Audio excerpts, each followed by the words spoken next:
Mamma mia, pasta pizza. We're going live today. Oh, I'm passing sleeping cities, fading by degrees. I'm flying over backyards, through country homes and mansions, watching life between the branches below. And it's hard, they say, when you are these days, but you ride on anyway, don't you, baby? What's up, everybody? How are we doing? Probably nobody here yet. I know, because Alex, what are you doing? You're streaming in the morning. You're streaming at freaking 8:30, or well, what, 9:30 Pacific time. 6 a.m. Hawaiian time, 11, what is it, noon 30 on the East Coast. Oh, we got a couple people here. What's up, Assyriana, Nano Aquarium Guy, and Carson Fram? What's going on? Hello, welcome, come on in. So today I wanted to chat. We can talk about anything you'd like to. I am sick of streaming on Tuesdays. That's part of it is just I don't like streaming on Tuesday. Also, I feel like the time that we stream on Tuesday and Friday, like I don't need to stream the same time on two different days. I need to switch it up. So I wasn't sure which one to switch up, but this week I'm switching up this day because this is what works with life. But we'll try it out. We'll see how it goes. Yo, Tiffany says, I need these early streams. My brain functions better. You know what? Straight up, my brain functions better early because I hit a midday point where I'm always haggard. I get up around 5 a.m. our time, so I've already been up like 4.5 hours or whatever. But I usually hit a point sometime between 1 and 4 where my brain just kind of like goes to mush, and I really like should and need to, like according to the doctor, take about an hour like nap or lay down, turn sensory input off, and just like recharge / reset. But anyways, none of that is here nor there. That's all there. So how are we doing? Ollie the Pufferfish, what's going on? And you have a staycation day and you are here working on Medaka tubs, are you, Jan? Well, that's exciting. Are you bringing in babies, or what are you doing in your Medaka tubs? Are you putting more Medaka out? Is it, I mean, you're kind of in an area where I feel like you might have an extension on the season from where I'm at. Dahmer also on staycation. Tiffany Clark, Dawn, Prodigal Aquarist. Also, who else is in that? Hansel, hello. Good to see you. Welcome, and thanks for being a member and for the support. Really appreciate that. Anyways, so I was thinking today we could take a look. If you guys don't have any other, if you don't have any opposing thoughts, this is, after all, a democracy. Well, it's actually a benevolent dictatorship. So I'm quite benevolent. But I was thinking that today we would maybe look at what's out there on store shelves per se, and just talk a little bit about on my head. Also, I want to talk a little bit about live food in case somebody has a great idea that I have like that's gone over my head, or that I didn't think about, and they want it covered in the video that I've been working on. So I've been working on making live culture video with the aquatic art starts that I got. I have 5 different starts. Basically, I've got real worms and I've got nematodes. So I've got the black worms and white worms, which are like sectional round worms. They're not flat worms, which are not true worms. That's like tapeworm. And then there's also nematodes and trematodes, which is like your white worms, your Walther worms, your banana worms, and your micro worms. So I'm going to make a video, one on how to keep the easiest way of keeping black worms, which is in a live hatchery, in my opinion. that's attached to a nature tank or to well, any sort of tank really would work, but it's best with a nature tank that has mulm and some substrate that you can steal from. And ideally, I would guess you probably want a little bit of heavier feeding or heavy organic waste and debris, just because that's what they eat. So like, for instance, I have this container here, and I grabbed a bunch of the debris out of my big tank in the living room that has that 10-year, 11 now years, maybe even 12 almost now, of mulm formed and all stratified, where I haven't really mucked it up too much. But in one corner, I basically took a birthday cake slice out of the mulm and just put like a scoop of that mixed with some of the tank water, so that I could put this try it as like a control, because I'm going to put some of the worms in there and in a live culture thing. And then I'm going to also do some in a Tupperware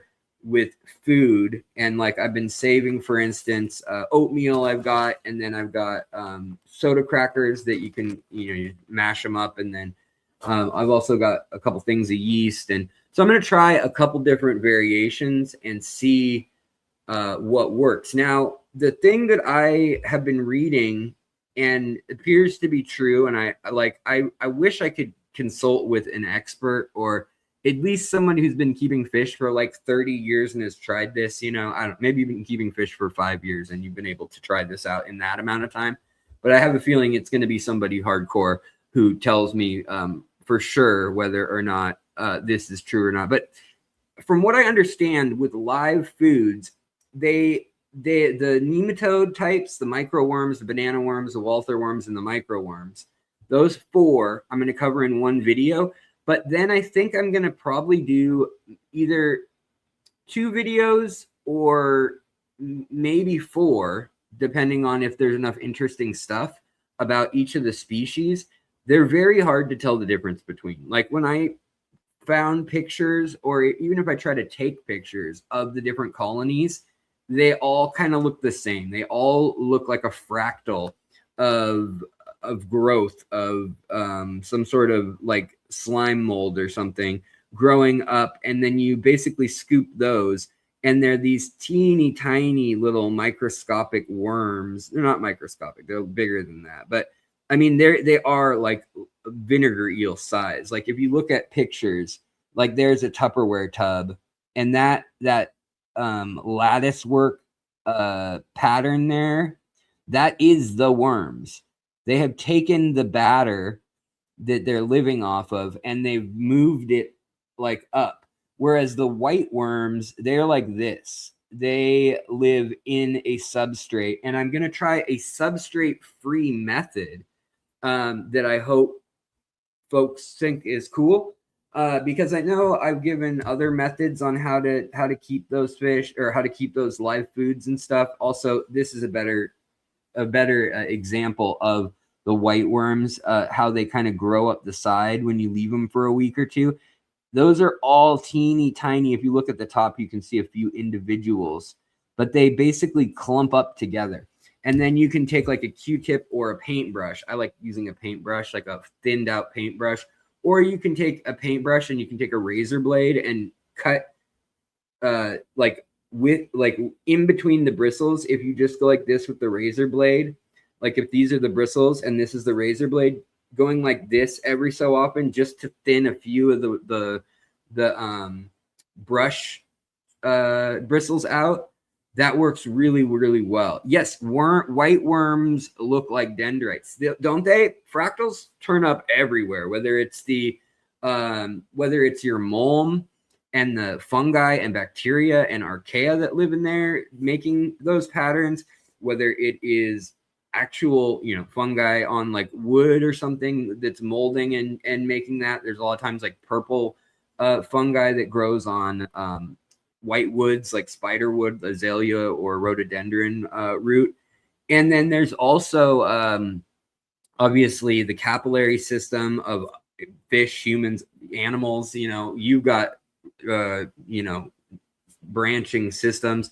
And then rivers themselves do that. I mean, leaves on trees, mountain ranges when looking at a map, river pathways when looking on a map, like a watershed. It's amazing how from the microscopic to the macro, like world size geology, we see these patterns. And I've talked about that in aquascaping and in making tanks look natural per se, how there is a pattern to nature and our eye does understand, whether you know it or not.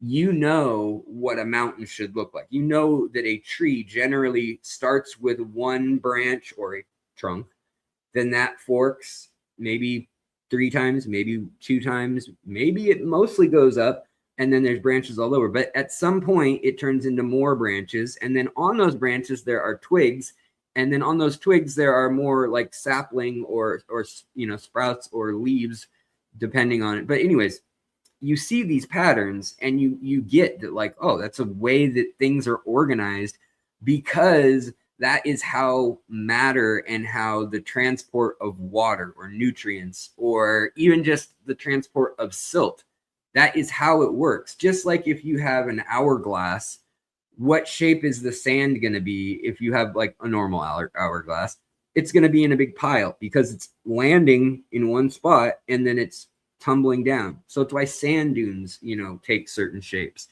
But anyways, what I was gonna say is that the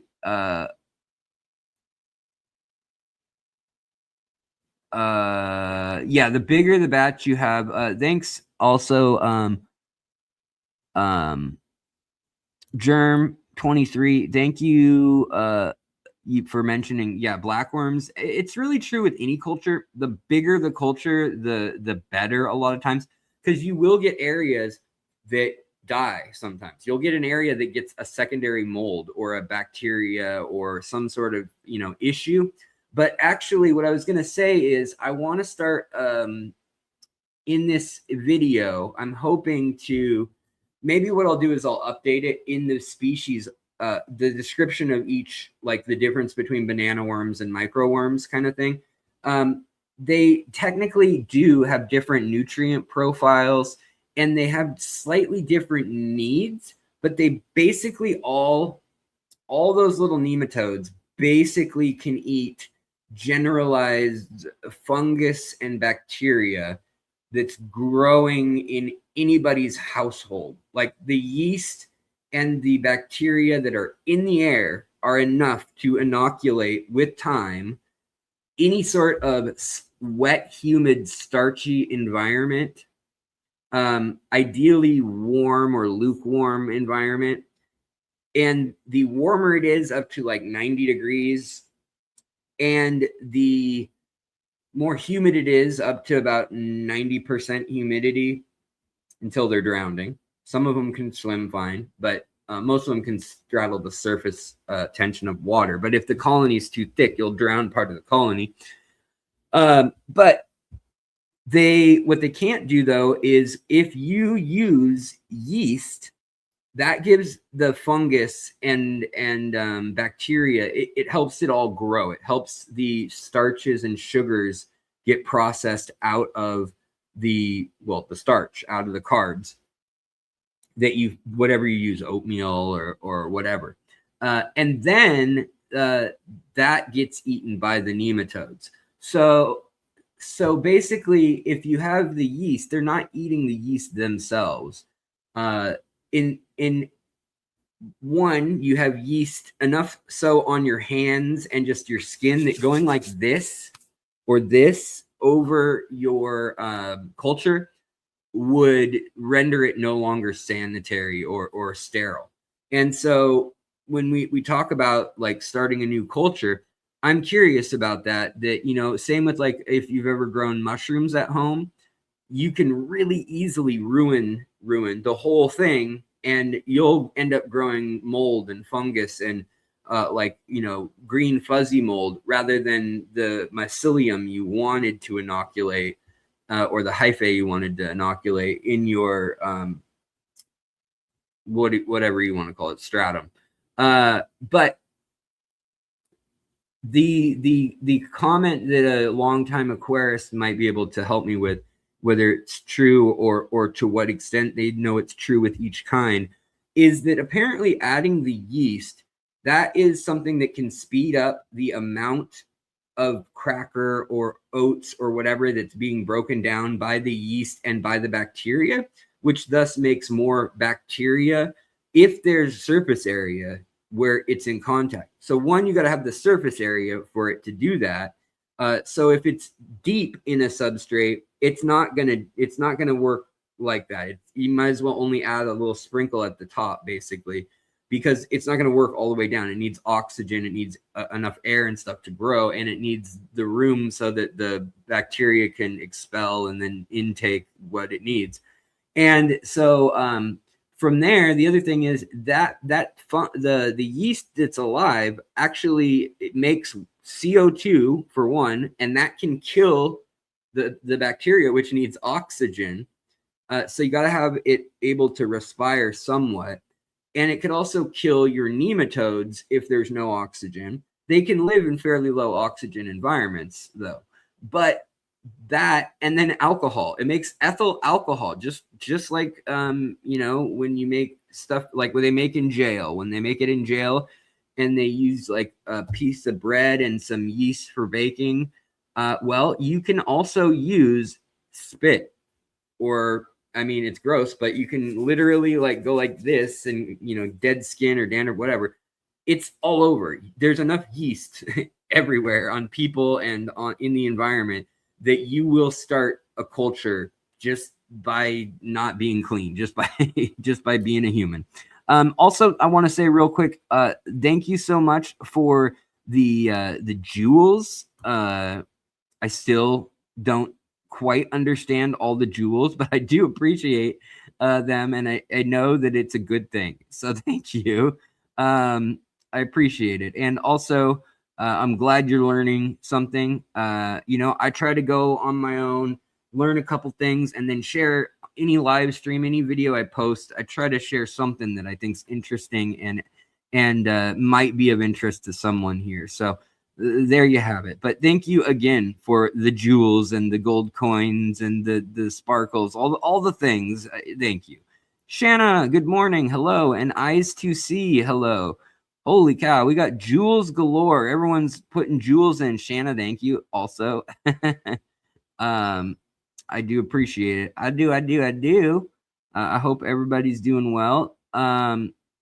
Anybody else sneak in that I missed? Randall Ben's in here. Who else was in here? Okay, Fish Fam, you're a bot, but hello, bot. Hello, bot. We meet again. Let's see here. Been trying to get algae growing on my window facing aquarium wall, but I'm gonna eat it too fast. Yeah, I know. It's hard sometimes to get your algae going. In my new aquascape, unfortunately, a clapping seal. I keep fish. Look at all these jewels. 250. We got I keep fish. I like clapping seal. I'm not seeing any image, and I have a feeling there's some cute little cartoon that goes with it if I were on the YouTube app. And I'm really disappointed that I'm missing out on that. If that is the case, if there's a little GIF or GIF that goes with it. Oh, here we go. Shanna's explaining my life to me. Thank you. Jewels are new. Everyone gets free 50 jewels right now by clicking on the icon toward the top of the chat. Howdy. Hey, Fish Addict. What's up? Yeah. Some people got a lot of jewels. I don't understand that. And some people are like, here's like a 800 jewels. And I'm like, what do I do with the jewels? And then there's hype too, and I don't know what if the hype and the jewels overlap, or if liking the content overlaps with it. Just kidding, the icon is at the bottom of the chat. Okay, I mean, it might be different places for different people, different strokes for different folks. Okay, so today, guys, now that I got that really long-winded way of saying that, if anybody knows whether it's that you even need to use yeast on live nematode starters, I'd love to know. You know, is it needed, or is it just a way to speed things up? Because honestly, when you're growing out like angelfish. Now, there's a case where you're probably going to need to feed a lot of them. And so you're going to want a big container, big surface area, and you're going to want to grow as many as you can and probably be hatching baby brine shrimp soon after. I mean, as much as adult fish will eat microworms and things like that, especially like pseudomagil or, neon tetras or guppies, things like that, that are small. Even bigger things like cribs and stuff will come and eat them. But the problem is they're just so tiny. They're not very nutritious. They're not like a big meal for them. Let's see here. Girl 88. Hello. Hope you're doing well as well. Thank you, Tiffany. Appreciate the jewels. Thank you. Hiding apparently is your version of it. Silver Star. I don't know what the words mean either. They're just like random pictures and attached things to them. See, like, again, I'm not seeing, like, if there's a silver star on the screen, I don't see it, but I would, I'm sure, if I had a life. Actually, I can open up my own stream if I mute it, just out of curiosity. Before we jump into looking at the fish, I was also going to be talking today. The main thrust of the episode is really about the fish that are coming in to the hobby right now. They're like emojis, sort of. Okay, that makes sense, Shannon. Thank you. I know that, like, on some platforms, like, giving gifts is illegal. Like, I mean, giving like cash or money in some countries and platforms, like they've made it so that it's not an option in the countries where it's illegal. So, like, here we can do super chats and it's legal, but other places it's not, or they can't get a good conversion on it or something, the company wise, like, they decide that.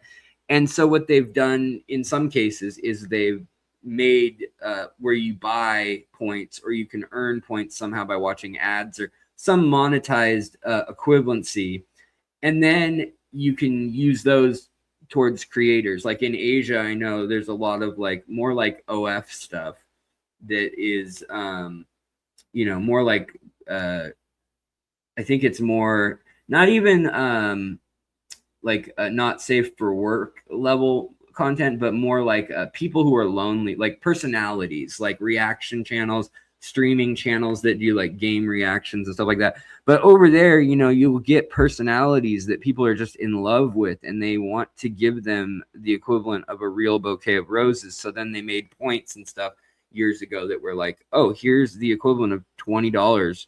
And that's what a bouquet of digital roses is going to cost. Pretty wild. But yeah,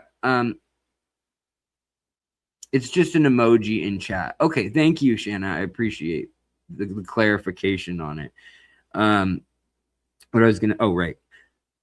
I got to focus. I got to focus because I got a brain that goes insane and sometimes goes to mush.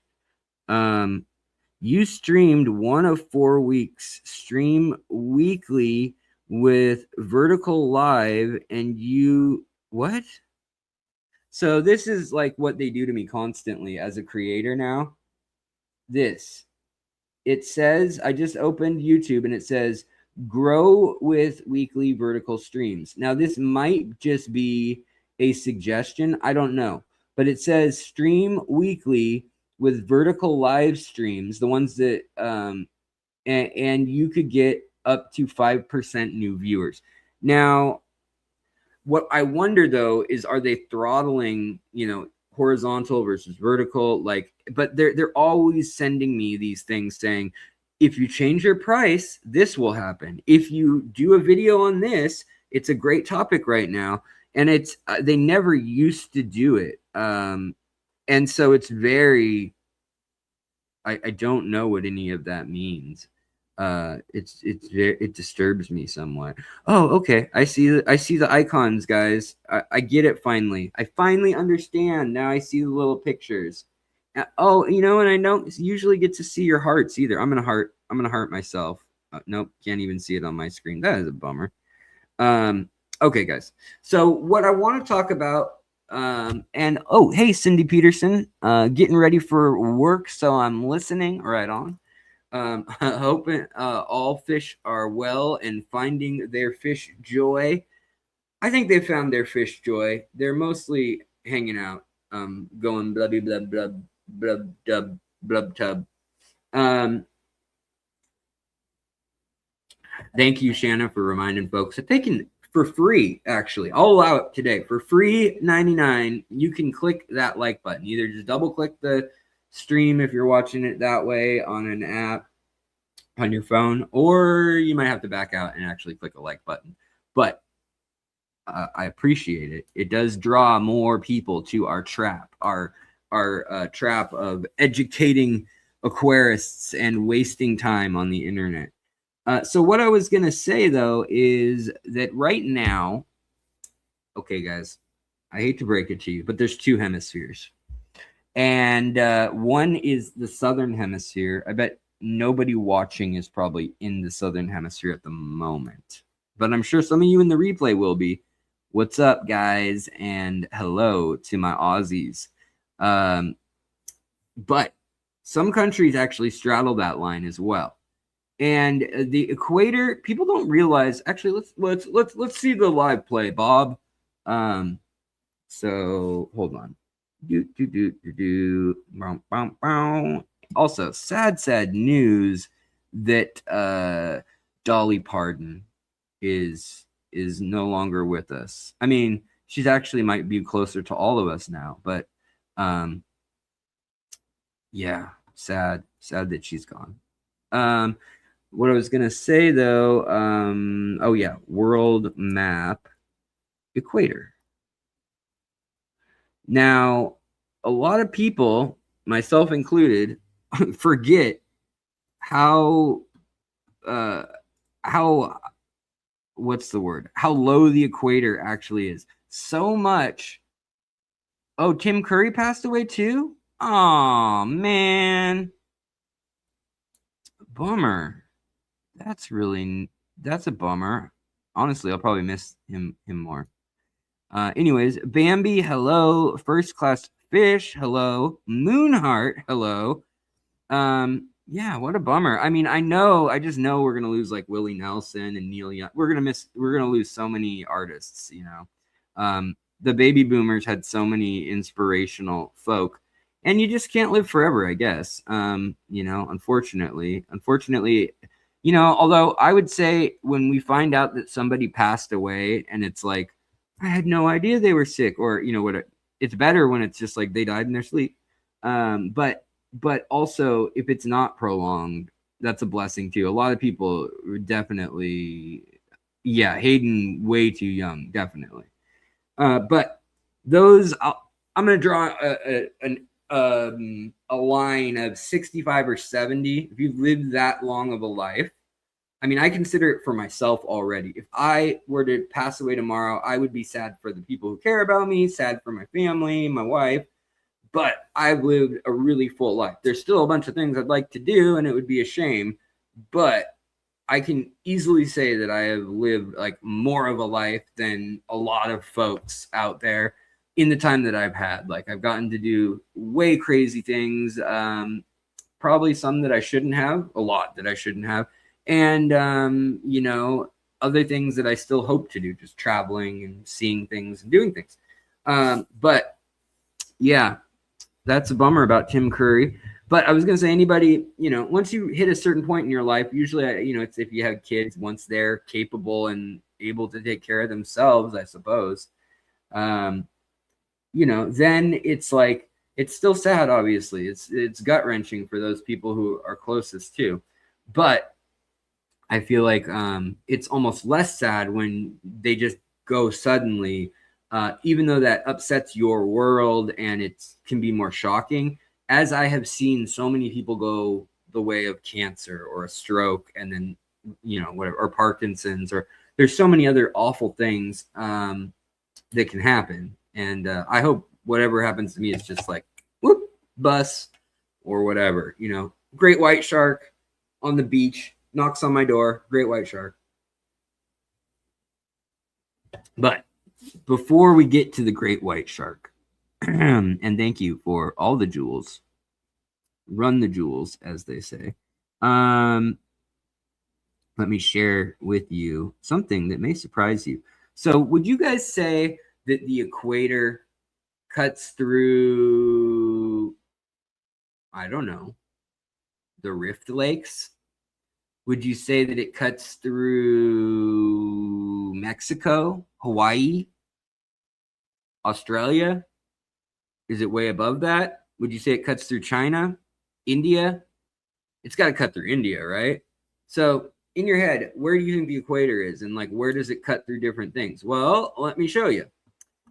Right here, you can see that the equator, it's actually pretty far south to the population of the world. I mean, even Singapore is like right on the equator, basically. But I mean, Borneo gets cut in half. Look at all of India is cleared from the equator. There's no no part of India that that is there under the equator.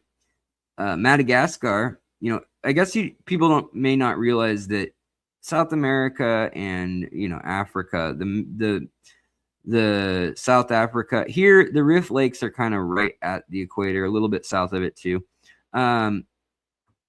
And then again up here you got like Ecuador, Colombia, Venezuela. Most of Brazil is under the equator, if not all. Might be all. But yeah, just kind of interesting. Even part of Papua New Guinea is on the equator.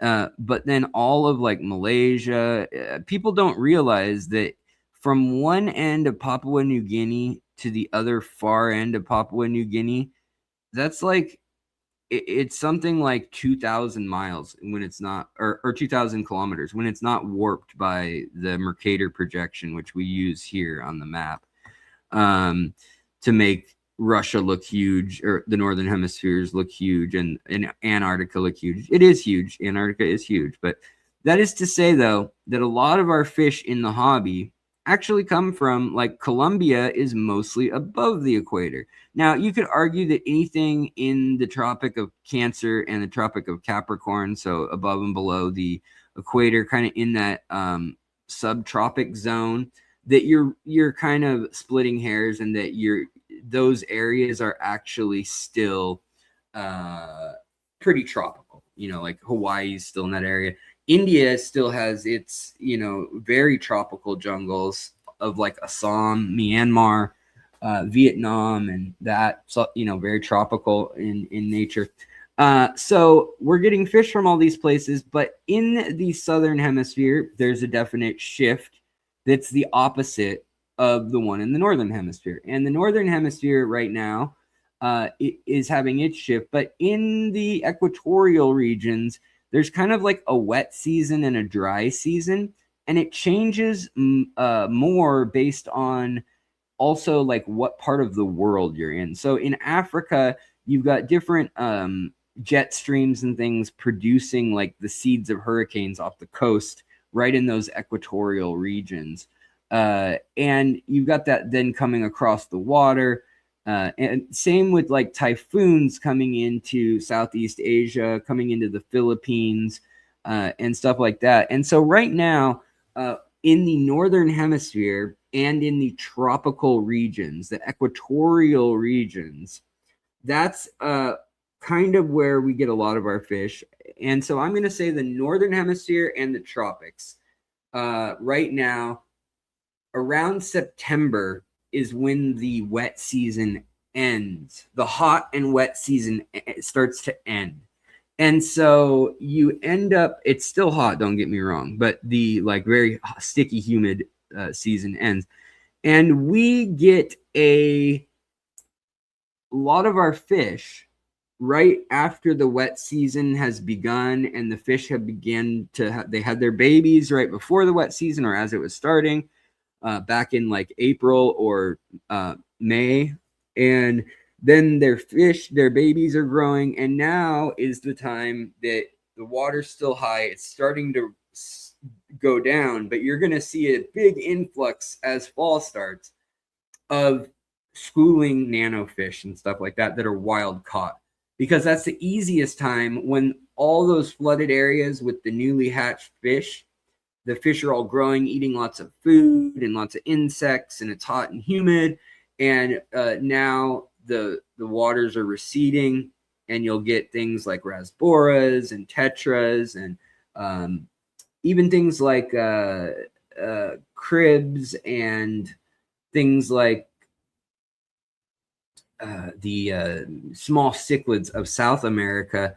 A lot of those, as the water goes down and the things dry out, the puddles get smaller in the forest. The black water gets blacker. And while that's also a trigger for spawning in some species and things, you get also like the quarries going from being in the streams and stuff that are full enough to have good dissolved oxygen and lots of flow and all that stuff, to they kind of need to find an area to hunker down that has enough water that it may be black water, it may be not as moving, but they can't live in just a puddle. Some fish can. Bettas can live in literally a puddle. Gouramis, tenopoma, all the eels and things. Most of them can live in pretty tight spaces, and other catfish can. But same with a lot of plecos. They want to go out into the deeper streams and stuff as a general rule. Then you find things like the farolellos and the whiptails and stuff coming into the streams. But all of that means that right now, too, you have coming to an end the first round of like all the farming of fish that goes on. They'll also haul that in starting about now. So usually the live bearers and stuff start to kind of come to market now. It's already happened.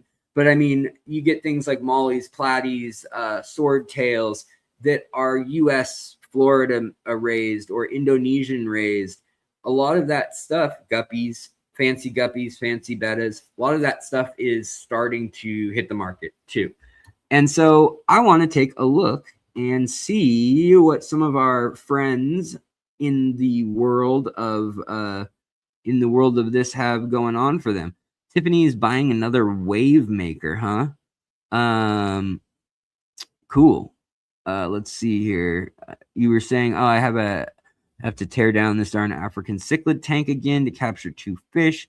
Male OB peacock is turning into an evil dictator. I just tore it down the day before. Oh man, that's rough. That is rough.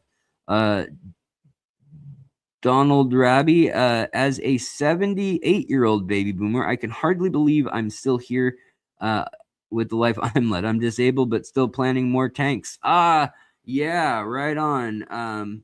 Love to have you with us. Glad you're with us. Obviously, my father. He's about 3 years younger than you, but yeah, my dad's kind of in that age too. Fusion Tactics, what's going on? I'm doing good. I appreciate you asking. Let's hop in here. I wanted to. I'll put this on the screen too because there we go. Because I want to remind you guys that I do have incentive. I am not just an innocent little what do you call it? Impartial person. If you want to go to Imperial Tropicals, drop in my my channel name, Fishtory, will help me out. In the they'll give me some store credit or some cut, and moreover, it's basically like some sales tax is all they're going to take off. I think it's basically sales tax in Florida is all you save, but I do appreciate it greatly. And I like what they're doing as a company. They're someone I want to support. So I like to check in with them and see what's going on. The family run thing, the fact that they've been in Florida, they're one of the last fish farms that like withstood things.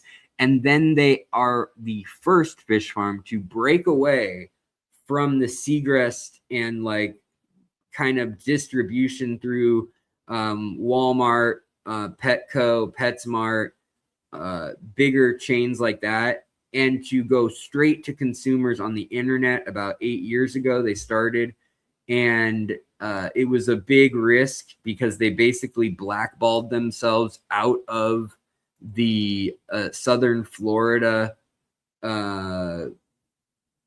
200 or so farms that all would grow things or grow fish, spawn fish for Seagrass, and Seagrass really kind of dictated a lot of, Seagrass and a few others. There's Live Aquaria and a few other, which is now gone. I mean, now Live Aquaria is no more, financially speaking.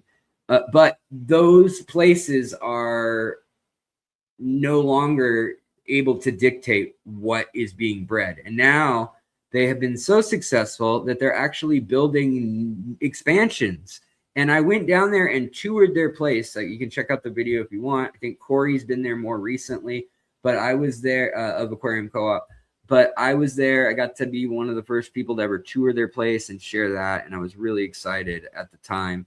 But I also got to stay with them a number of days and get to meet, the people involved and in working there and stuff, and their manager, and I know their whole social media team.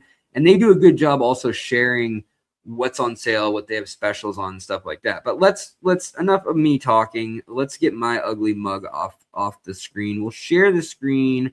We're going to start off looking at Imperial Tropicals, seeing what's new and what's in season. Then we'll see where we're at on time, and we may hop through to like Moonlight or Aquatic Arts. But you guys know those places. Aquatic Arts, you can always get 15% off. They've got big things going on, and you guys probably know that from the live culture, the black worms. They're selling chillers. They're doing the most. They're doing the most. That is for sure. But let's take a look at Imperial. And right now, let's look at their sales. I like to start by looking at their sales. And these are like where they're just, sometimes there's mind-blowing domestic versions of stuff, and sometimes there's mind-blowing deals. And so like this Nimbochromis Livingstoni, I mean, $7.49. How do you beat that price for this incredible fish? Now, you need a rift tank. They're 2 to 3 inches long. That's actually like a great size to get them settled in. They're not, they're not anywhere near fully grown. They get at least 6 or 7 inches, probably the big ones, at least 5 or 6. And these guys, I mean, beautiful, but as cichlids do, they can be territorial and they can also need a social hierarchy. So it's cool to get them at a size. But look at this, the eye biter. Now these Dimediochromis compressiceps, these are another really cool fish. And they are wicked looking, aren't they? The males and females look a little different. But these are a nice, beautiful domestic line. And these are only $4.99, usually $9.99, but $4.99. I mean, that's a really affordable price, and that's for 3 to 4 inches long and not sexed. But that is that's wild to me. That is wild to me. Again, aggressive, but they're cool in that they eat the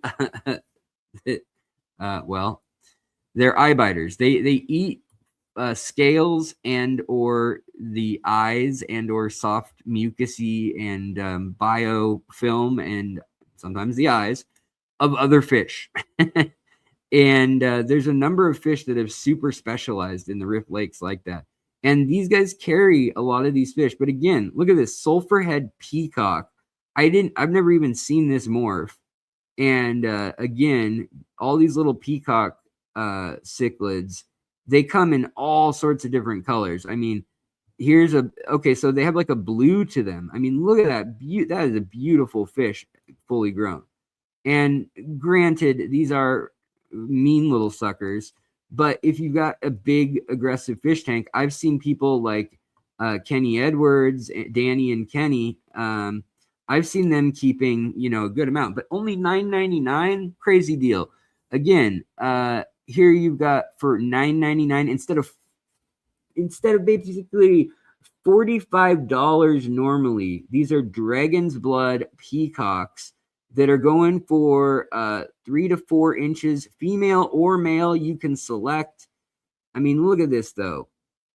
And then you use my little discount, you'll get a little extra on top. But you can also go pick them up if you live in the area, which is cool because you save a ton on shipping, because shipping is absolutely freaking out of this world in a bad way. But I mean, they have really good prices in general.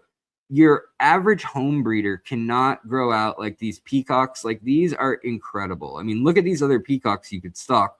They're all aggressive, so you could do some combo of these aggressive fish together. But I mean, look at these colors. These really are these rift tanks. I've never done a rift tank, and I really would like to. I've had, you know, the catfish and some of the shellies and stuff, but I've never really had a full-size rift tank, because I've always lived in a tiny house or a like 1 or 2 bedroom apartment. But these star sapphires are incredible too. I mean, just look at that. And again, a 3 or 4 inch female, that's a big fish.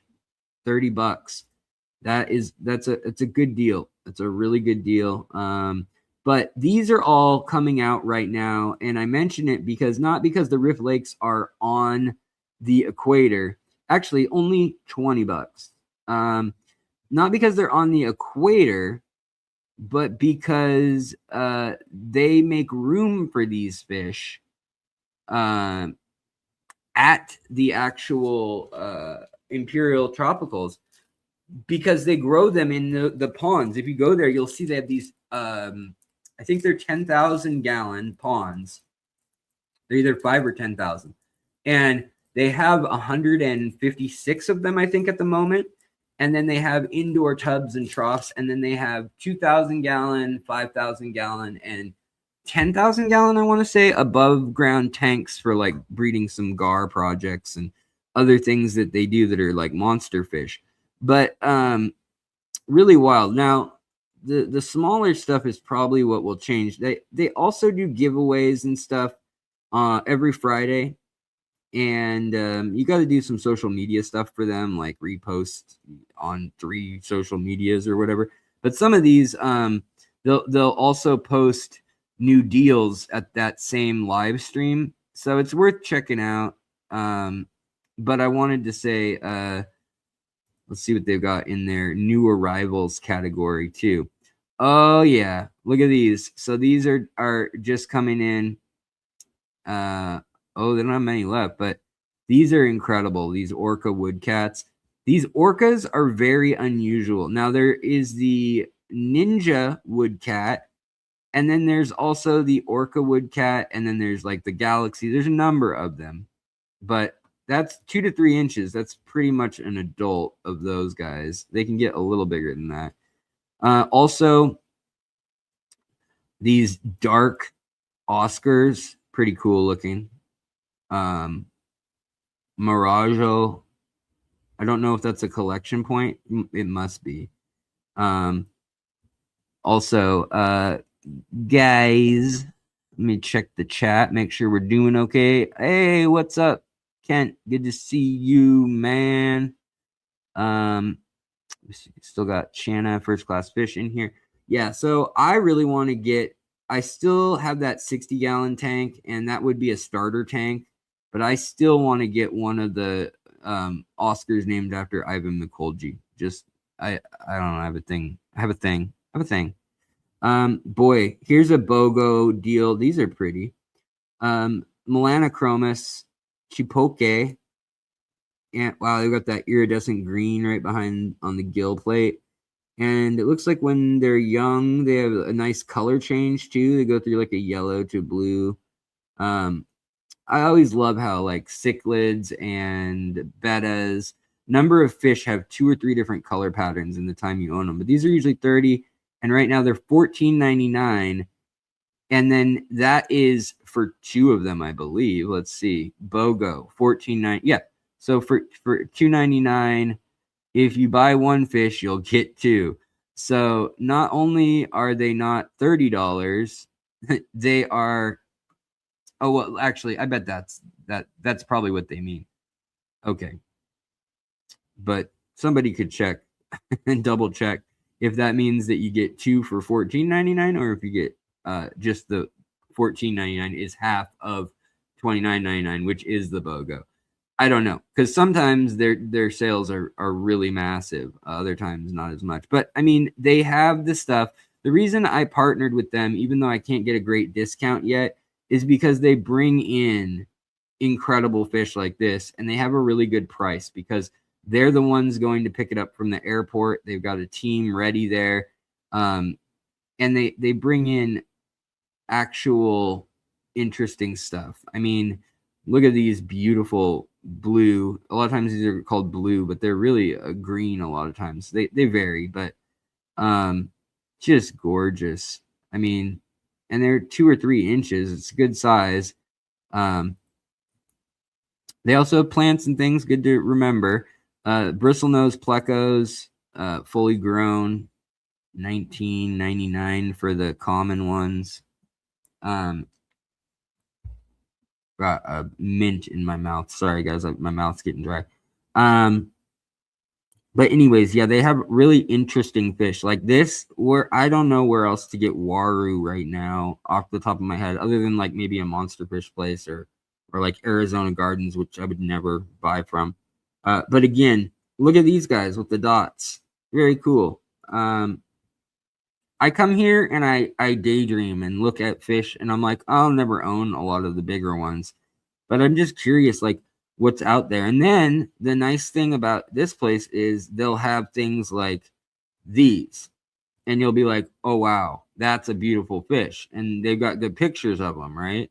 Well, sometimes I'll see them for that price here, and then I'll go to moonlightaquatics.com, and I'll see that they actually, I can get you guys 10% off all Moonlight Aquatics. But on top of that, you'll see that, like, this is a great deal for a pseudomcgill Gertrude. These are like the RO2s and RO4s are these species. But for $6.99, that's crazy. That's a crazy good deal.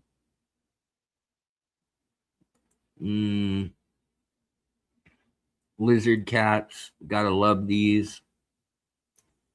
Now these are made in captivity. These don't exist in the wild. So again, making room for new fish. Things that will be coming in, Congo tetras, you'll be coming in and probably getting a little cheaper. Angelfish will probably be being sold off. But look at these. Odessa barbs are incredible. They do have really good genetics also. That's for a 3-pack, so they're $5 a piece for these beautiful. And yeah, I mean, they just have cool stuff that I encourage folks to check out. Let's go over to Moonlight. And let me check in with the chat real quick. You have 50 convict cichlids. Absolutely free. Yeah, see, that's the problem. And yeah, I agree, first class fish. I wish I had the money for the big stuff. I mean, I don't know what I would do. Orcas, aren't they sinking yachts? Yeah, they're breaking the rudder off of sailboats. They know exactly where to hit them so that it leaves them without any steering. And it's the young males doing it. And at first there were all these like competing theories that it's revenge, and they're doing it as like a sadistic thing, like they're gonna like break the boat down and then they'll ram and eat the people, or whatever. They've done it to over 1,000 boats now, though, in total, and it's pretty wild since it started a number of years ago. I say go Team Orca, just because I don't care about billionaires and their fancy boats. I do feel bad for anybody who's got like a 20-foot sailboat and bam, there goes the keel. Okay, so Moonlight, he's still got the blueberry snails. He's still got the orange ones and the The orange ones are peach ones that are from Borneo, and then the ones from Papua New Guinea. That Chris Lukoff and also Corey got a hold of them, and then he got them to Chris, I think, is what happened. That's how the pictures came about. But Chang brought them in. Then he's got the Loaches. He's got these. Now, Peugeot is not just a crappy French car. I'm just kidding. I don't know. I don't know if they make good ones or bad ones anymore, but they do.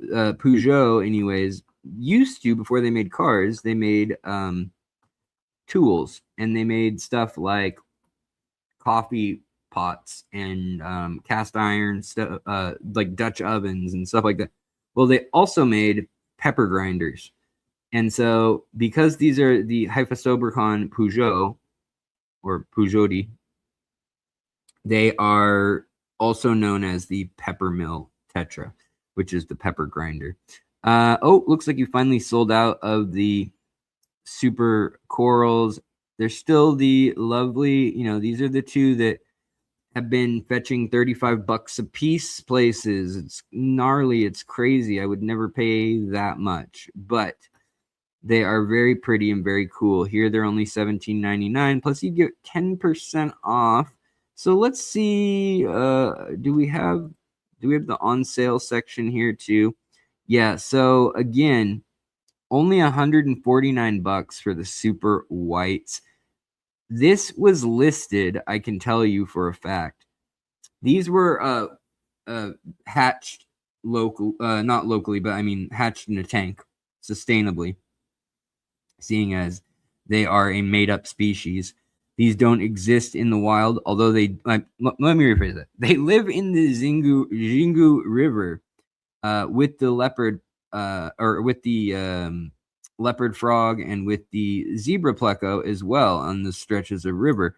But they are a man-made creation in that humans brought several species of plecos to the Xingu River area so that when they were catching plecos every year, they would have more diversity. And some of those fish that they brought from northern Brazil and central Brazil were in the same genus and were able to cross with one another. Well, these are selected from a wild hybrid, they were caught in the wild, but it's because of a human invasive fish that they exist, and then they've been selected for more and more white.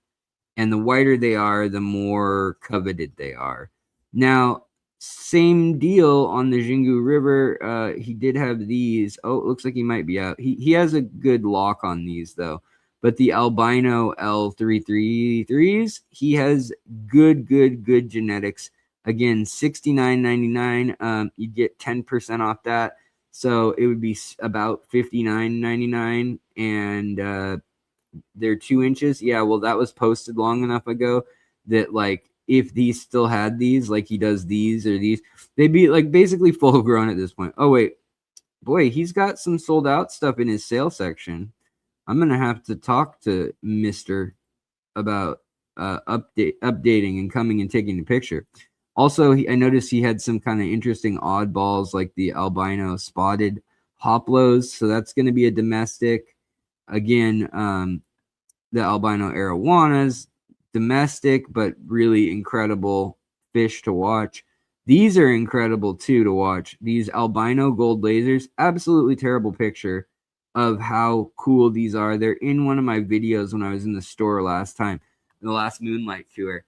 They have a yellow or golden orange stripe that is so stunning and otherworldly bright. It looks like they have an LED hidden in them.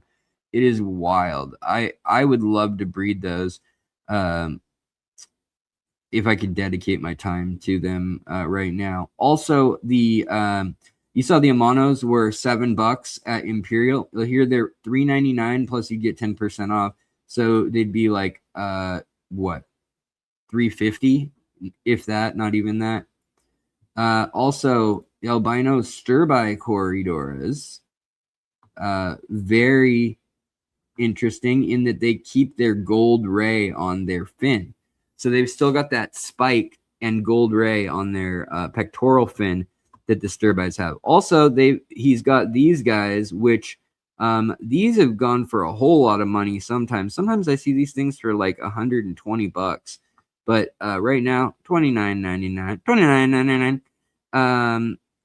And they're at probably, I was gonna say 3 inches. Last time I was in a shop, they look at least 3 inches, but it says 2.5 is guaranteed anyways. But these are the like beautiful purple Mogurunda. I don't know how you're supposed to say that for sure, but they're a really cool, aggressive, but active gudgeon. Also, he's got the somfongs. He's also got a number of beta atutua, which is cool. He's also got these, which are rare. These are wild caught out of China, and or maybe Thailand. I think they're China. I think they're more like China, like on the Thai border. But anyways, there are the baritoloach, and they get bright orange or bright, like some are almost blood red. See the tail, and orange. These are very washed out ones. He takes pictures a lot of times right when he gets fish, and I'm like, come on, dude, wait like 2 weeks or whatever. But he wants them listed, quickly, obviously. But these are incredible. These are one that I wanted to pick up. These are pretty much like just under adult size, but incredible. Those are the new species, newly described species of the arrow. But again, this is what I have out in my tubs right now are his rice fish. And the black Miyuki, which is usually like a blue color, they have like this iridescent blue, ghostly color. And those are designed to be viewed from the top, generally speaking, but these are more viewed from the side. It depends on like what people were doing with whatever it is they bred. Also, his shrimp, hands down, are the best quality for the cheapest price that I've seen when he has stuff in stock. So like $3.99 for Bloody Mary grade Neos, and you can get, I think it's buy 9, get the 10th one free, basically. But also you get another 10% off on top of that. The blue jellies I don't like as much, but I know some people love those. Again, more loaches, blueberry tetras. These are ones I was considering. These Bosemane corridoras, really cool. Really cool. A little pricey, but they're very, very cool. And these he had a lot of, which $34.99 is crazy. I've only seen them for like $74.99 and $69.99. I think probably $49.99 is the cheapest I've seen them elsewhere. But these are the Pantanolensis, the Brochus Pantanolensis, or the CW005, C005. They have like a beautiful golden hue and this like freckled, speckled look. They're super, super cool fish, worth breeding. Also, these Ave Creek rainbow fish, super dark heads instead of the like bodies that end up being kind of, I guess I'd say, like a lot of times you end up with like more like pastel colors. These are like bam in your face, dark, bold. They're really intense colors, and they really contrast well. Also, some interesting weird corridors he's got in stock, including like these rare guys. To me, I don't think it's cute. I think it's creepy. I'd call that like the horse face or the John Waters with the little mustache. That's the John Waters Corey. But again, he's also got the I can't tell a huge difference between the Cipollini and the Parlus, but these guys have this like jutting spike of a cool dorsal fin, and then that cool pectoral black fin too. So they look like they've got like 3 big spikes flying out of them, and then they've got the really cool body. So these are like the things that These are all probably wild, the rarer ones here. And if they're over $49.99, it's a good chance that they're wild and brought in. Especially if they have the CW numbers, like CW 127. These are really cool. Someone should breed these for profit. These are cool. Also, the triple saddle ones I would love to get. If I see those, I will probably have to buy them. I probably can't help myself. But what started this whole conversation was, so it was, I think, only $20 for these at the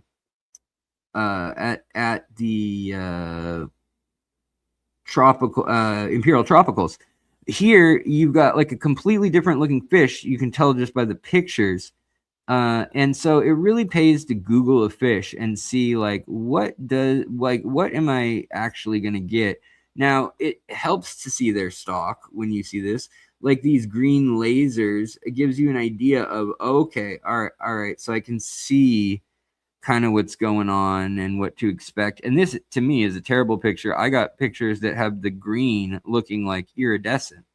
But man, there are a lot of those laser cories, and they may all be the same species depending on like who decides what. Also, another crazy deal they've had going for a while now are these freshwater tiger morays. They are an incredible, incredible creature. So much fun to watch. They're so smart. They're such little jerks. They're okay with each other. But yeah, they'll definitely hunt stuff down, and they've got this expanding pouch in their mouth. But $89.99 for true full life freshwater tiger morays from India, from the Assam province, which is nice and inland, which is cool. Hey Kyle, how's it going, man? Good to see you. I love John Waters. Yeah, I like John Waters too. Let's see here. Oh, Garage Gills, hello. And who else popped in? Somebody else. Oh, Frederick, hello. Not what I need. Exactly what I need right now. Hello. Anybody else in here? Oh, Tim's Freshwater Tanks. Finally clutching alive. Usually listening next day on my ride to home from work. See, that's what I was saying. As I was trying to stream at a little bit of a different time. Jacob, hello. So I am always, trying to decide when we want to stream, but I think that a midday stream, after all, or mid morning for me, but I guess on the East Coast it's midday, is a good fit because we've got some, European folks can come in if they want, I guess, but moreover, like the East Coasters in America, and just a different group of folks is able to join us sometimes that can't otherwise. So I don't know for sure yet. Like, do I want to do it on the Saturday mornings or on Wednesday mornings? I'm more leaning towards Wednesday morning. But I don't know. We'll see. Anyways, right now, what we're doing, if you're just entering the chat, welcome. Hello, Kenny. Good to see you, buddy. Also, always good to see you. Kenny, I was just talking about you and your crazy fish house. You're like, oh, downscale. They've only got 85 tanks that are 300 gallons each. No, he's a serious fish collector. Go check out Danikin Aquatics, and you'll see he's got what are those, two 120s, or are they two 180s? But they're in the living room next to each other, and it looks like one wall. I've toured his house as well, if you want to look at it. And he's done tours of his house many times. But he's had some of the meaner fish that we were looking at when we were just looking at Imperial Tropicals stocking. That's a guy right there who knows how to stock a big monster tank with. Acaras are going to be the nicest thing that might survive in the tank. Again, though, if you want some monster fish, Chang has got some $19.99. You'd get our discount, so you'd actually, you'd basically be getting $2 off that. So, whatever, $17.99, something like that. And again, for the fire red Neos, really, really good quality.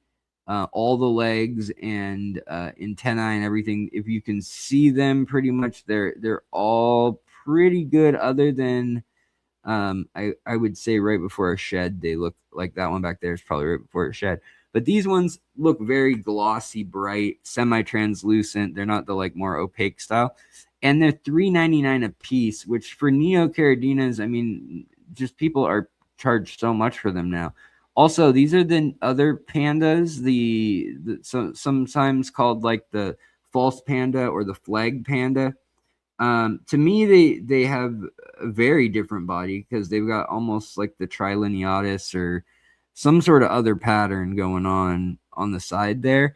But those are a really cool Corey that I've debated about buying because they've got the cool black stripes and kind of ziggy zags on the tail. And again, the tail is a flag tail. It's not like a wedge or chisel tail as much as most of them have. But then the dorsal is all black, other than this nice line on the lower part. And then you've got all the patterning that goes on, like on the actual fish with that little blue iridescence and the little raccoon bandit eye. I just think they're a cool one, especially for $29.99. Like, I know that some people don't want to spend $50 to breed a new rare Cory, and I can't afford that at the moment either. But yeah, Indian dwarf banded loach. I don't know this one off the top of my head. I'll have to go, but he'll probably be getting in because of the seasons changing. Like I was saying, he'll probably be getting in different stuff. Again, he's got these Galaxy Autosynclus too that are really cool. And they come in different color tones. Some are greenish, some are like stark black, and some are more of like a grayish blue. And $34.99. These are the Para Autosynclus, but there's also a fish named the Harold Schultzi. They're named after the same guy. These are the most expensive Hillstream loaches I think he has, which are the green lasers. And if you go to if you go to my recent video, I show some of them, and some of the fish like these incredible, like $39.99 for the L333s. That's pretty wild. But and then you'd get a discount of $4 off that. So you'd be paying like basically $35 for L333 youngins. Sultan plecos, really beautiful. I love these. And again, here's a picture of what he got in. Like that, this is a picture of these. And he's calling that 1.5 inches. Look at his hand. His hand is, I would say they're bigger than that. If you're looking there, that's his whole thumb digit. And so like, look at your thumb from your knuckle to your finger, and then, maybe double that, or maybe that and a half, and kind of, he's about, I don't know, 5'10". He's a decent sized guy. Again, though, he's got these pit bull plecos too, which are really cool. They're the smallest pleco that there is, $14.99. These things only get like 1.5 inches to 2 inches long, and they look kind of like a little bulldog or something on their face. They kind of got this little troubled face. They've been in my other videos too, but they're fun. Again, he's got all the weird rainbow fish that like collection point specific and everything, but stuff that nobody else seems to get or want. Again, here is that different Mogarunda. This is the Mbuta, not the purple one, but the other one, for $39.99. He's also got fancy bettas. Here we go, Milky Way for only, wait a minute, did I see? Yeah, $14.99. Oh, he has different sizes. Okay, that's why. But yeah, from juvenile to full grown, they only max out at about 3 inches. But I love these. These are like the orca ones. They just look different. They've got like those dots on them, like little stars. And then, you know, what he's missing, because at the end of this time of year, they're usually selling. Oh, he's got these back in. I had one of these and it lived a year, and then I just, like, it started hiding, and then I never saw it again. And it went from being hiding to, I think it died. Maybe it got stressed and that's what was hiding. I don't know. But for $29.99, I paid $49.99. They're really cool, kind of blue goby. Google these guys, these Mughal gobius, Adea gobies. They're really, really quite pretty. And again, he's getting in more. These are wild caught. These NK1s. These, again, color up to be very interesting depending on what species you have. And he also, I was going to say, yeah, all these guppies and stuff are all the outdoor tub or pond variety. And he had panda goldfish recently that I saw. Last time I was there, you could see them. They were really cute. I don't love goldfish, so I don't necessarily promote them. But again, like for a 2-inch Ranchu, his look pretty freaking nice. And yeah, they are a nice fish for sure. He's also got some red claw Cherex. You know, Aquatic Arts is who I'd say go to most of the time. Again, Imperial Tropicals, you know, they had these for $6.99. They weren't RU4s, so they don't have quite the color, but they are $6.99 for the same species, which says something. I don't know what it says, but it says something. Also, the red-eyed, red-tailed, these are wild-caught puffers. Very cool looking ones. Sometimes called the red dragon or the red eye. They're very cool. Again, there's red emperor Madakas. They're like a red or peachy color. The red hill stream loach. These are again wild caught, but SKO2. You get that red tail. You end up also getting more red when they spawn. Anyways, all very cool. I'm coming back to chat in a moment here. Just wanted to finish out. Oh, we got more of the Moa Islands, more ruby tetras. If you needed ruby tetras, there they are. And the super blue, these are pretty cool too. And the sunset epistos, the Hualpa.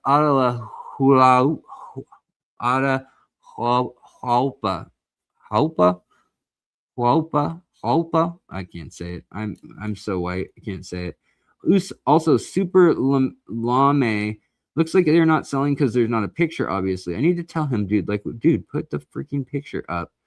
These are a good deal, too. $29.99 for the red-tailed penguins. What's on the last page? Might as well, right? Zipper loach. Yep, those are cool. Zebra plecos. Those are or leopard zebra plecos. I was going to say, those are different. I don't know those ones. And they're only $49. I was gonna say I don't know that one, but yeah, here's these tricolor Cherex. They're pretty cool.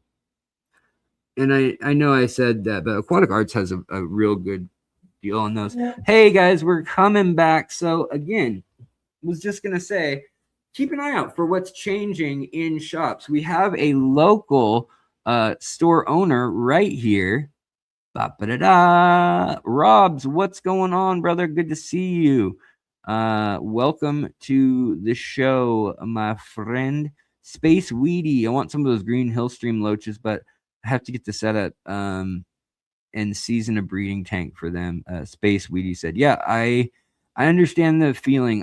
There's a lot of fish I'd love to own, but I'm like, I'm not going to buy them until I'm ready to breed them. And I'm like, I don't know when that's going to be. Yeah.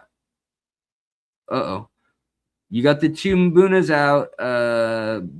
Drop one. He's okay. He was a jumper. Okay. I have a feeling he'll be tough. If he was ready to jump, he'll be tough. By golly, Robs, I think you are you? Yeah, I think you're the first super chat of the day. So thank you very kindly. I don't think I'm going to stream super long today.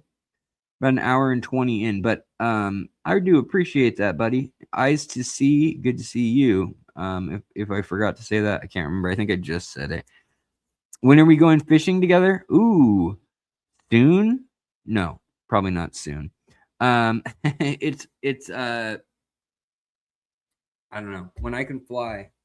That's when I'll be speaking again. That's when I'll be in Kansas to speak. That's when I'll be in Atlanta. That's when I'll be in Chicago. Those are the places that like and St. Louis that have all been so incredibly kind to extend that offer to me. And some of them, it started 2 years ago that they wanted me to come out. And that's how long my health problems have been ongoing, where I've either been in between surgeries or dealing with an autoimmune thing where I can't. First, it was issues with infection, secondary infections, and COVID, yada, yada, yada. Then it was I broke both legs. That took a while to heal. And now I have the swelling and my lymphatic issues in my legs, which is trouble, but we can deal with that. It's the non-healing wound on my foot that's the trouble. And I'm not diabetic, and they're really stumped, like why the hell it won't heal. And do you come to me? You probably could. We could go salmon fishing, I would say. Oh yeah. Yep. Totally. I can definitely, Patricia, hey, yes. I will email you about that in a sec too. Yep. I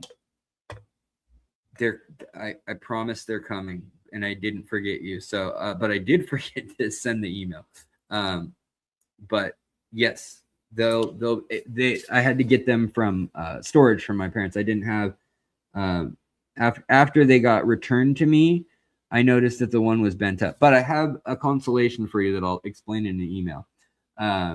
Patricia very kindly supported me buying my coloring books. So shout out to Patricia, and I hope her surgery goes well too. But I need to. My mom just came over yesterday. I think if you guys heard me talking about the stream, when part of the reason why I didn't stream was my mommy came by. Yeah, still doing the remote talk in September. Yes, Tim. Any remote stuff that I have had planned, I think it stays on the books, and I'm doing it as long as I'm not in the hospital again. Now, granted, there was one more time I didn't share, and I'll tell you guys about it right now because we're all family here, right? Can I tell you guys a buyer or a listener beware story? It's one of the type stories like, oh my goodness, that's pretty bad. Dr. Pepper is $6.50 a 12-pack on sale there right now. Well, it's $11.99 plus tax, which is a soda tax, a beverage tax, a sugar tax, and sales tax. So it ends up being another $3. So it ends up being like $15.72 or something crazy in Seattle city limits for a 12-pack of Dr. Pepper. It is insane. It's more than beer. It is literally more than beer now. Now I can just drive north, and it's I think $9.99 or so, but still. Oh, you just found out you're gonna have surgery. Yeah. Well, hang in there. I know all too well how that goes. I have an appointment on Friday that's like, okay, what's my next surgery? You know, what's the next? Been trying so hard to get anything covered by freaking. I mean, I pay them $690 a month right now for insurance through my wife's company from United Healthcare. I don't know why her company pays that craptastic company for anything, but they don't cover a goddamn thing. They don't even cover like home ace wraps or bandages for my wound.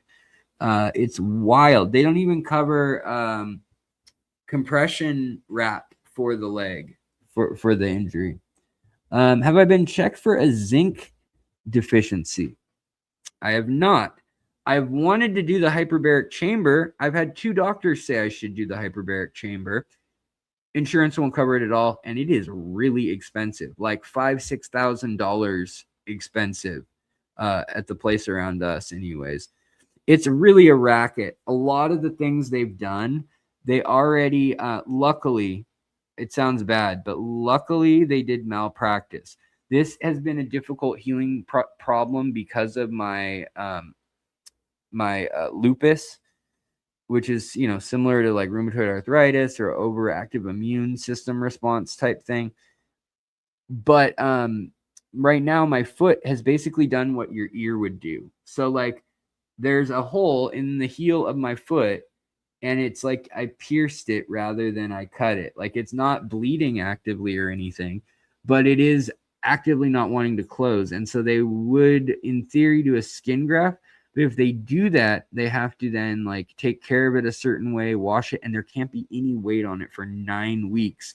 So they have to put your foot up in one of those like cartoon bed casts that's held up, you know, above your head. And then not let you take any steps, which, needless to say, insurance is not going to okay that, because it has a rejection rate of like 80% rejection rate of skin grafts on the foot, on the bottom of the foot. But yeah, it's bad. But yeah, we're hoping and working on healing, you know. Saw orange super chat on my end. Jan, wait, did I miss an orange super chat? An orange super chat. What is it? Oh, I missed this one somehow. Yeah, Jan, definitely. She did do she sure as hell did. Jan, you incredible person. Then you sat there and let me overlook it. Let me overlook it. Let me say that Rob's was the only generous one. Well, here we go. Saying, do they have any Medaka? Our local club is always looking for new strains to breed in Sacramento. You know, they do have Medaka at Moonlight right now. They do have Medaka, if that's who you were talking about. And I think Aquatic Arts has some too, but the red Medakas that they have at Moonlight were actually, yeah, that was very nice of Jim. Yeah, Ollie the pufferfish. But yeah, they have the red ones that are kind of like they're more like a peach, like a dark peach, like a nectarine kind of color. And they're really, they are really nice. And there's a number of other, Kenny talking about that. Yeah, I know they don't even have the pictures up on the Moonlight website, which I know he works the whole thing by himself. He ships everything by himself. But he has the super lame, or some people would say lame or lame, but it's lame. He has the super lame sparklers, which if they're the ones that he had last time, like about 2 months ago when I was up there, they are like a dark smoky color, and then they have just a ton of sparkles from above, and they're very wide-bodied fish with longer fins, not extremely long, but enough so that they've got the long anal fin, and then their dorsal's pretty long too. The red emperor, they're stunning. Yeah, there are some really incredible there are some really incredible Medaka out there. There's a poster that's digital, and it has 472 types of rice fish from Japan, and it's in Japanese, the poster I saw. And at one point somebody sent me like a JPEG that was not great resolution, like I couldn't read all the text under each one, but they actually went through the time of mapping it to like where it's like it was like a map of Japan, and then around it was this huge file. I mean, it was like 3 feet by 4 feet or something. But I really wanted to buy it as a like poster, and I couldn't find it again after I found it on like somebody sent it in a chat as an attached little file. Where can I get wild endlers without breaking the bank? If they breed like rabbits, why don't they cost $3? That's a great question. There are a number of answers to that. Some people will tell you that they've got black bar endlers, or they've got, and it'll be like Kamara or Pagua or the other one I see sometimes is like a silver star or a sapphire. They'll have some variety of endler and they'll say it's wild. Now, is it wild, or is it a wild group of endlers that was caught at some point and it's been in captivity for 30 years? You can get those pretty cheaply, $5 usually. And usually you'll see like black bar listed as the main kind, or El Tigre, things like that. But then there's also very specific collection points. And when you know the collection point and it's within the realm of, yes, this looks right for that collection point, you can even kind of look at Google, just Google Images even will give you an idea.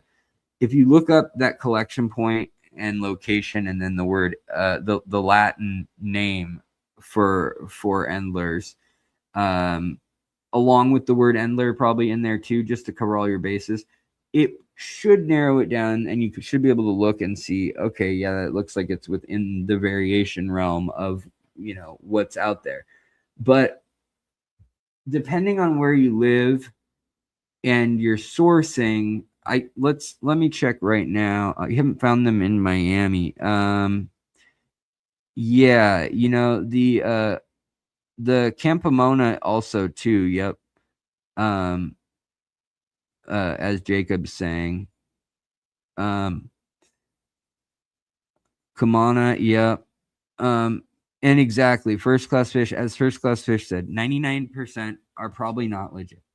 The whole problem with endlers is endlers were debatably even a fish for a long time, like a species. And it turns out that there is a lagoon where endlers are from, and there is a species known as the endler, and it has an 8% variation genetically, different from guppies, different from all other live postiliata live bears. That being said, within guppies, there's a 12% variation in the wild selections that they've made. That being said, we are now so confused by what's wild or native, because we find that even pre-colonial era, some of the places where the fish are, it's plausible that a bird or something could have dropped it, or I don't know, a water spout picks it up and takes it 30 miles and drops it on some remote hillside in like a water, in a seasonal lake or something. And then there's some weird places like that you wouldn't think you'd find them, like especially in Trinidad and Tobago. And even so, they look wild. Now,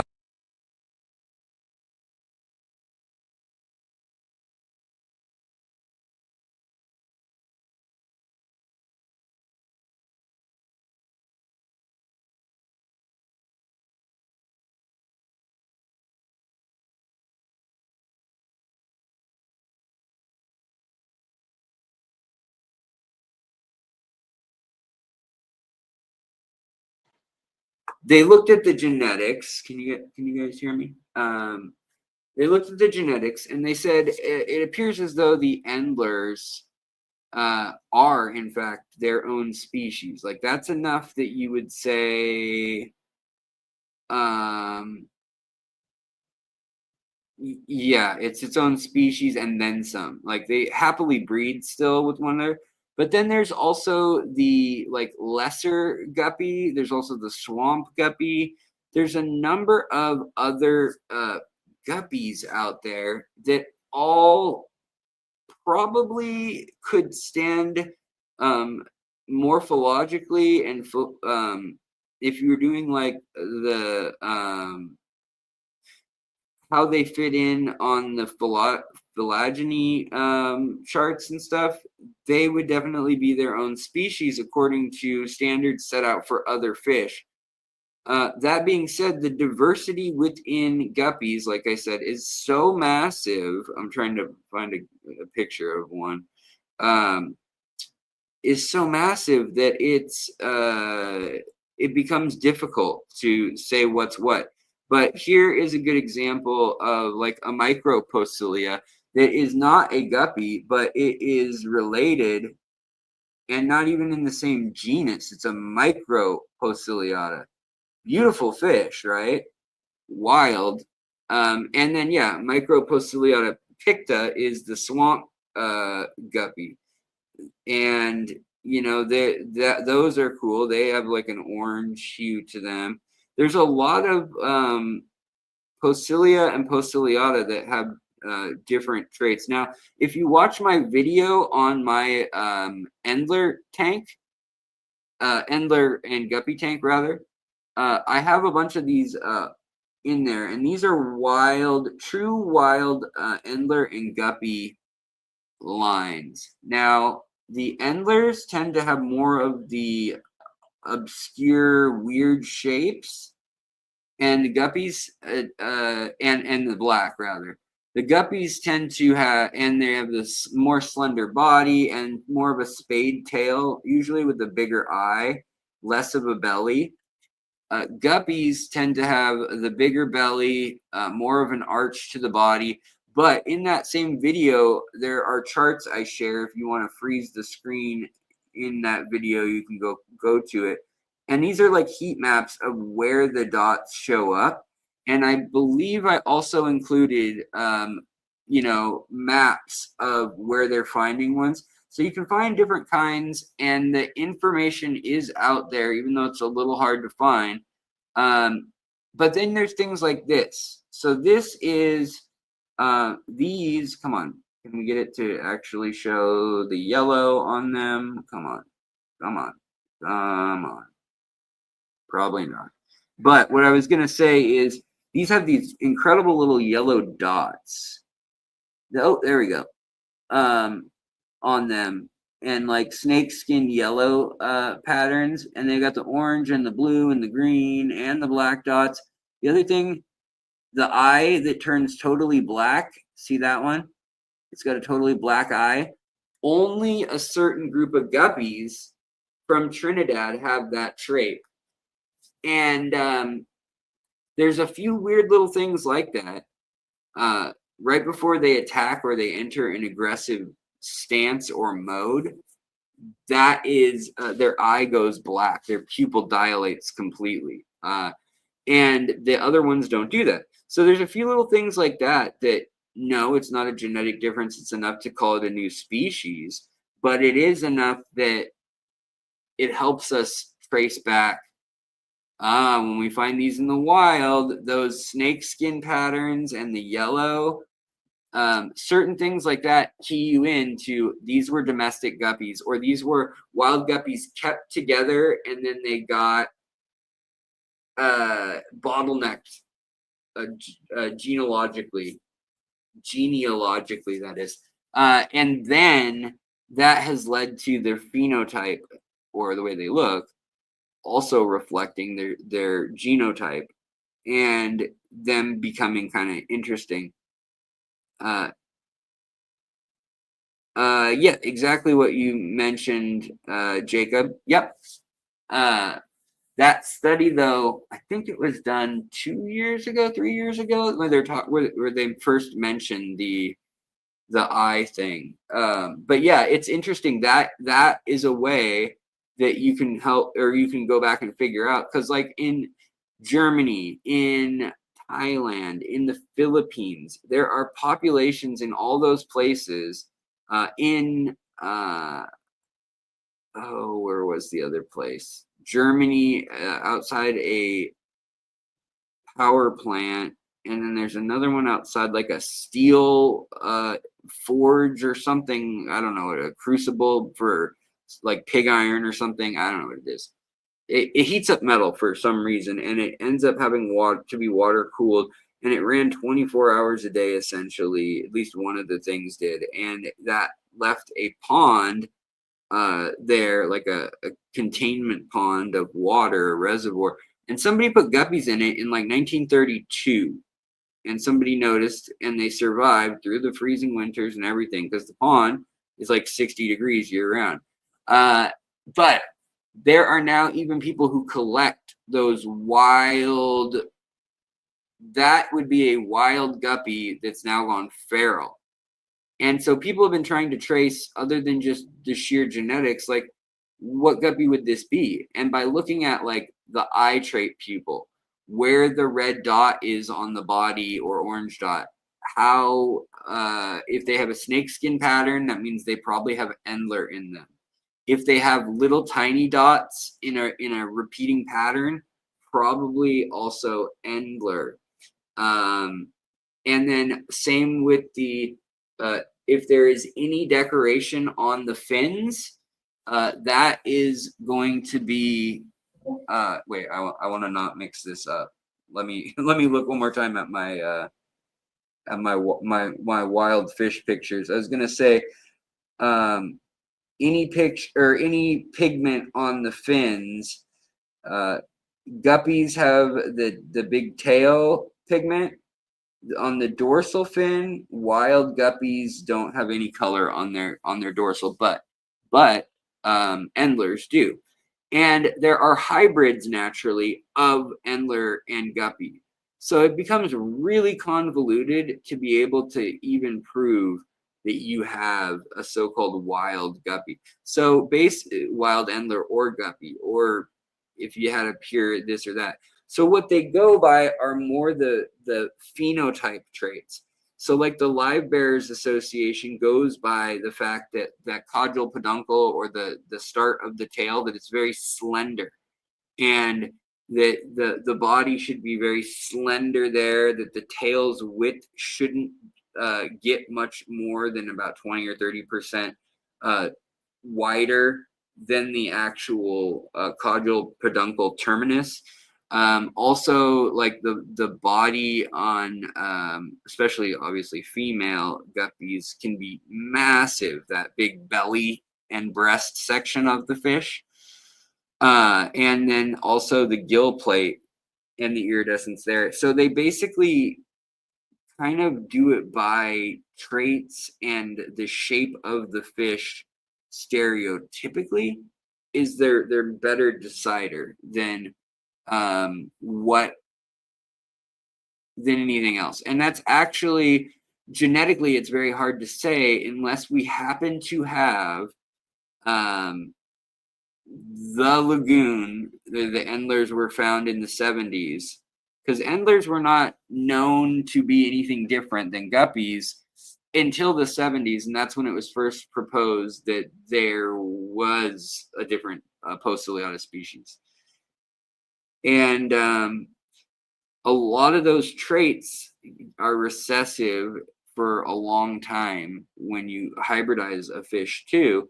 And who's to say that you didn't have a hybrid population and then it crossed with maybe one of the other, live bearing similar cousins that it has. So yeah, First Class Fish still has a bunch of blondes going. A bunch of blondes going. If you got a bunch of blondes going, you're doing okay. Got it. Oh, sorry guys, I missed a super chat too. I saw there was also yes, thank you so much, Randall Ben, $4.99. Thank you for the super chat, buddy, too, and the question, which was a great question. So do prices drop during the harvest, like during the season change? And yeah, so they do. A lot of times that's why you're seeing these BOGO prices on all those cichlids, was they were using those vats and ponds down in Florida, for instance, to grow out fish. There might be 1,000 or 10,000. I don't know how many are in each. Depends on the kind of fish. But easily in a 10,000 gallon tank, you may see 6,000, 7,000 like mollies, and then they have babies. Mollies and platies and guppies are so prolific down there, and there is so much food, and the temperature's right, and all that, and there is like so much insect larvae and algae that grows there in the sun and the temperature, and them being outdoor ponds, that they will put them out in, say, May, and those fish, they'll have their babies starting then because they're live bears. They just let them go to town. And then they'll just have more and more and more. And they don't really get cold at all in each year per se. But they will, at the end of the season, they'll select like maybe 400 or 500 or however many they decide on for the next year that are going to live indoors, probably in a vat. And by vat, they're like these 300-gallon cement coffin liner things, grave liners rather, for a coffin. And then they will select the best rather than like getting rid of deformed ones and stuff. They don't really bother with that. They try to get rid of them as they bag them and stuff. But, you know, growing in big outdoor ponds and vats like that does take away some of that tightness control on the quality and stuff. But you will see those being the ones that, you know, you'll see at your local fish store for like under $10 a fish, or for like, you know, $12 a pair of guppies for pretty nice patterns and stuff. Those even aren't the outdoor ones.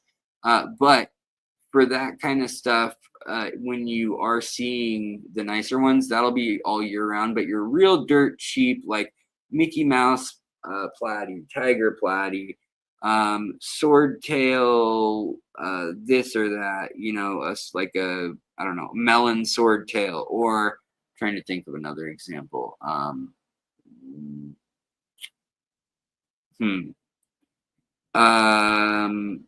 Oh, you're just assorted like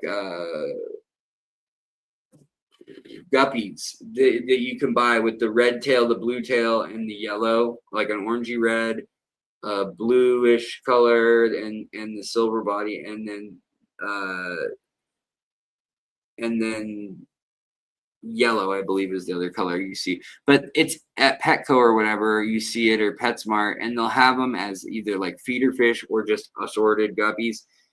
Those, or maybe something that really, really consistent, like the Tequila Sunrise guppies, those they'll breed by the thousand. Those they'll take out this time of year. And yeah, you will see a sale on some of those things a lot of times.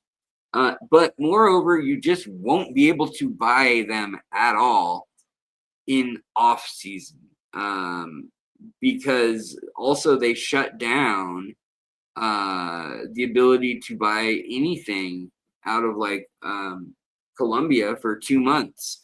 Brazil also, because they want things to be able to rebound. They want the population to not be devastated after it's rained.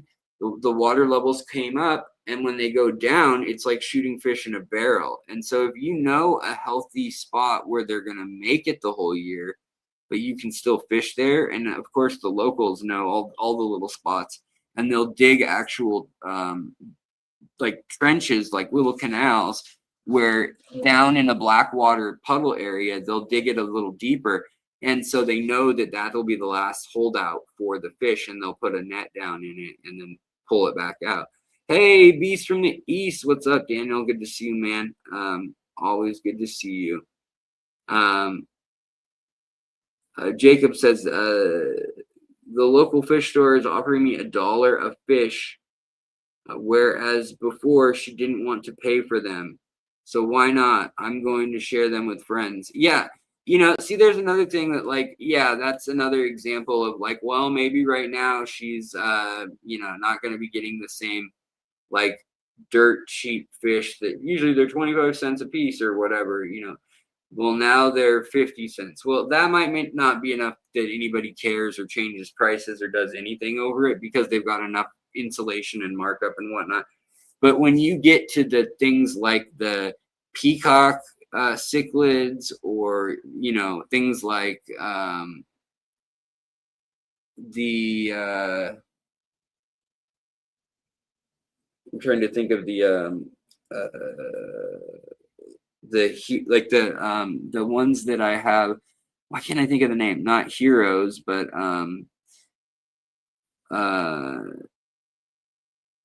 anyways, the Rift Lake fish, basically the cichlids, but the ones that are really pretty, the peacock ones, and the other, I can't think of their name, the big group of them though. And those right now, they're not being caught in mass from the wild. Now, unusual fish from the Rift Lakes do come back from time to time. And again, all those ones are so specialized price-wise that they're going to get brought back year-round, and it's just going to be rare or expensive if they can validate that it's like a wild-caught, unique collection point or even specific collection point from the lake, and that the genetics are of wild stock. That's a whole different ball game than talking about the online stuff that we would buy in any of the spots I've shown you or at a local fish store.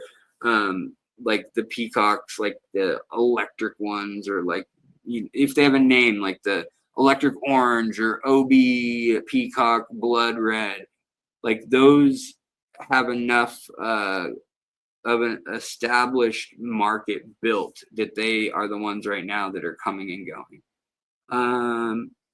But the small fish should be coming in soon, in the sense that like your little stuff like your tetras and things like that, I would expect to see a little bit of a discount in pricing on that, perhaps, as well as some of your fish like the pseudomagills and things that come out of the wild when you do see them. Although those are very pricey. I mean, we're talking about like pseudomagill mellis or even some of the bettas and stuff. That gets pretty specialized in pricing yet again. A lot of those fish, sadly, are endangered or critically endangered, and they're still being collected from the wild because, one, they don't exist yet. A lot of them don't have a scientific name, and so therefore they're just another color morph of the next closest betta species that anybody can name. And it's really sad because those are getting sold off at a rate that is not sustainable for a lot of the fish population out there. And so I really hope that when I do the history of betta domestication, that video, I do talk about two different groups that have been spending millions, nonprofits, on putting together like betta preserves, for lack of a better word. Just $2 each for cardinals, but I get $5 for Corys, so it doesn't really pay to sell them. The cardinals, it says Space Weedy.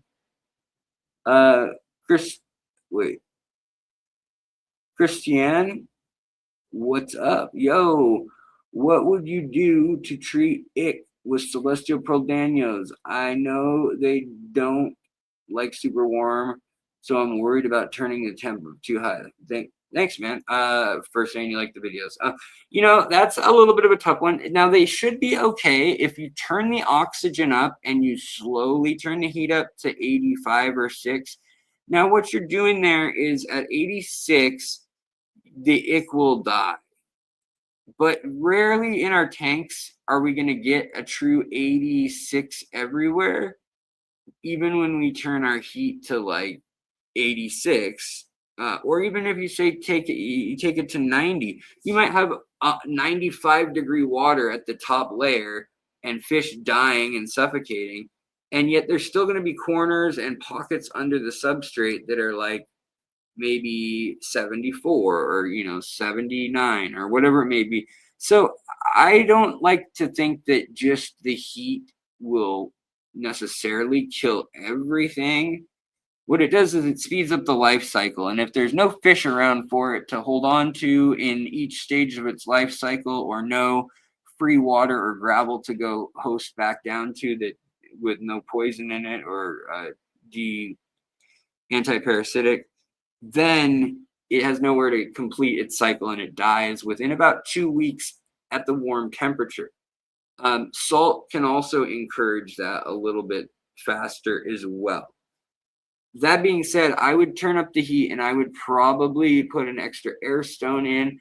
I would turn up the heat maybe 5 degrees a day. Depends where you're at right now, actually. But I would turn it, I mean, I think you're okay all the way to 85 or 86. That's just going to get the cycle going as fast as it can go. And then when you put the medication in, I would do it in the evening. The sun and light actually breaks down the stuff that kills the ick cysts in the water or eggs in the water. And so, yeah, do it at night when there's no ambient light in the room that could, oh, sorry guys, my back. They could mess with it. And, I think that's probably the best bet. Also, you know, CPDs are really sensitive to ick. They are a tiny fish, and it's a rough go. So I wish you the best. Hopefully, the other thing that would help is if you could get them away from each other. Like if there's one that's just covered in white, you know, get that one away from the others, or those few away from the others if you can. That will help. Also, water changes after, you know, medicate, let that sit as per the packaging of whatever you bought. But I would probably get Ick X or Ick Out, or one of them made for that has the either malachite green, Victorian green, or sometimes it's called something blue, not methylene blue, but there's another blue dye that will kill them too. But that would be my advice. And then just feed them good food, you know, try to just let them chill, maybe dim the lights a bit, and then that extra air stone. That's what I would recommend, and I wish you the best. All right.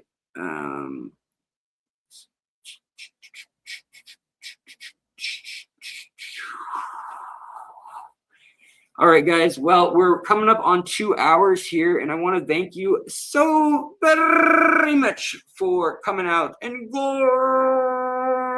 we made 2 hours.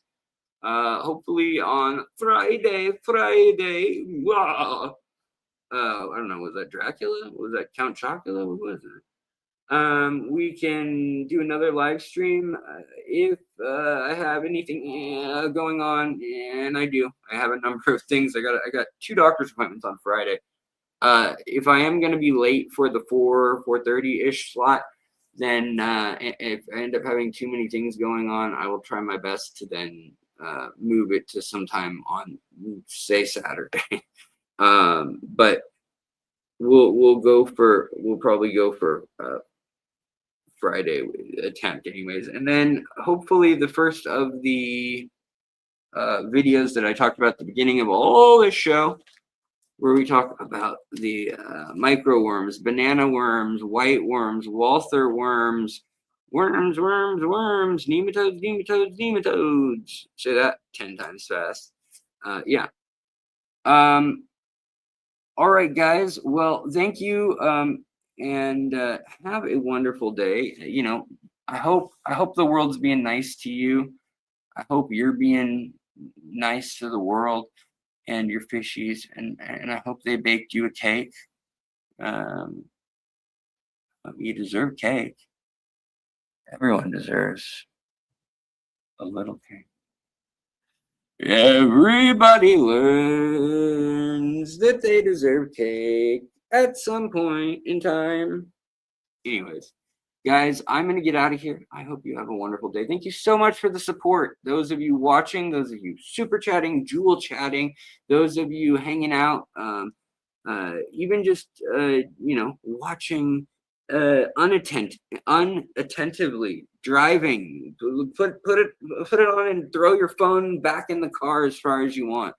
Even that I am thankful for. And I hope Oh, shucks. And I hope y'all have a wonderful day. Thank you so much for the support and the love. Again, take care of your fish and the people around you, because you need to. You signed up for that, and it's good to take care of our community, but obviously take care of yourself as well. And first, otherwise you can't take care of everything else. It's a reminder to me also, from me. Do that, okay? All right. And if we all did that, the world would be a whole lot better. So let's work on that. Let's make this place even better than it is already, which is pretty awesome. And hello, Penguin, and goodbye. Love your name. All right, guys, bye. Right on the 2-hour mark exactly, and my crazy hair, long, beautiful hair, long. How's it go? Shining.